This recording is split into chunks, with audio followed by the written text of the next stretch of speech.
माघ मासर शुक्लपक्ष पंचमी तिथि को श्रीपंचमी व बसंत पंचमी व सरस्वती पूजा भाव में जना जाए। यही दिन की माँ विद्यादात्री माँ सरस्वती पूजा भाव में आम पालन करिथाउ। एही दिन ठारू ऋतु मानकर राजा बसंत ऋतुर आगमन होता है। एही थर सरस्वती पूजाटी सिद्धि जोगरे पड़ुछि। सकाळ ठारू आरंभ करी संध्या पर्यंत सिद्धि जोग रहिबो। एही दिन रे सृष्टि हेउथिबा एही विशेष जोग जोगु सरस्वती पूजाटी अत्यंत विशेष अटे। एही दिन आपण जे पूजा उपासना और उपाय करिवे ताहा अतिशीघ्र फल प्रदान करिवो। सरस्वती कृपा प्राप्त पाई एही दिनटी को विशेष बोली मना जाई थाए। आपण माने जानती एही बसंत पंचमी ठारू जे कोनोसी शुभ कार्य आरंभ करा जाए, जेमिति कि विवाह, व्रतघर, नुआ घर प्रतिष्ठा, भूमि पूजन इत्यादिर शुभारंभ करा जाए। एही दिन जे कोनोसी शुभ कार्य करिबा पई आपणको पंचांगर आवश्यकता पड़ी न थाए। मयूर पंखटी को धर्मशास्त्र रे पवित्र बोली मना जाए। यह भगवान श्रीकृष्णଙ୍କର अति प्रिय होता है। मयूर पुछटी रे देवी देवता और नवग्रहंकर बास होता है। यही मयूर पुछरे दुर्भाग्य को दूर करिवार एक अद्भुत शक्ति रही है।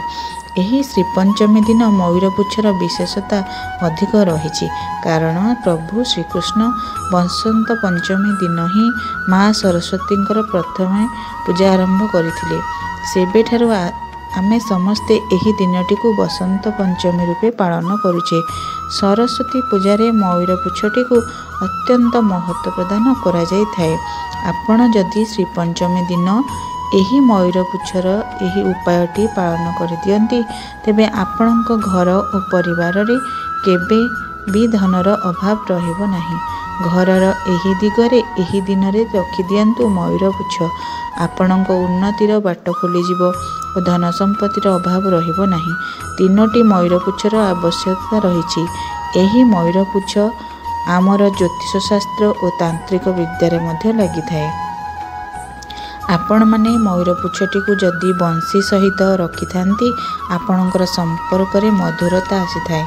आपणक गृह रे जदि नकारात्मक शक्ति बढ़ी जाए, तेबे सेथिरे मध्य मयूर पुछटी साहाय्य करि परिबो।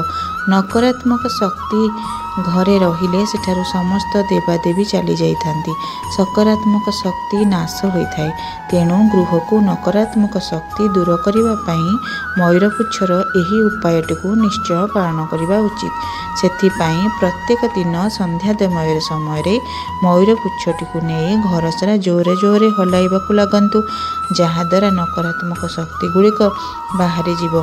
जो गृह रे सकारात्मक शक्तिर वृद्धि होता है, सेही गृह रे माँ लक्ष्मी बास होता है।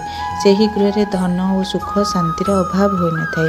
तेबे आसंतु जानिबा सेही तीनोटी कोण विषय रे।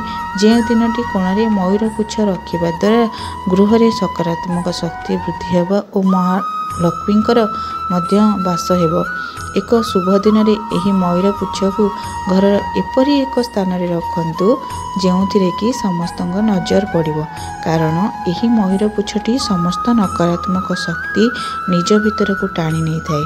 जदि कोनोसी विद्यार्थी अभिमंत्रित मयूर पुछटी को नहीं पुस्तक भितर रखंती, ताहा रामबाण रूपे कार्य करिथाए। निज घरर प्रत्येक रूम रे गोटिए गोटिए मयूर पुछ को रखंतु, तेबे वास्तुदोष घर कटि जाय थाए। जदि कुंडली रे राहु केतु वा कालसर्पर जोग रही, तेबे निज पाखरे रखंतु। एही मयूर एहा द्वारा आपणकर लाभ होइथाए। नवजात शिशुर नजर दोष काटिबा पई शिशु पाखरे मयूर पुछ रखि दियंतु। ता द्वारा शिशु उपरे नजर लागे नाही। मयूर पुछ रहिले घर को सर्प प्रवेश करि न थाए। धन रखुथिबा स्थान रे मयूर पुछ रखिले धन वृद्धि होइथाए। गोटिए मयूर पुछ ठाकुर घर मध्य रखि दियंतु, जहाद्वारा आपणकर सौभाग्य रे वृद्धि होइथाए। धन्यवाद।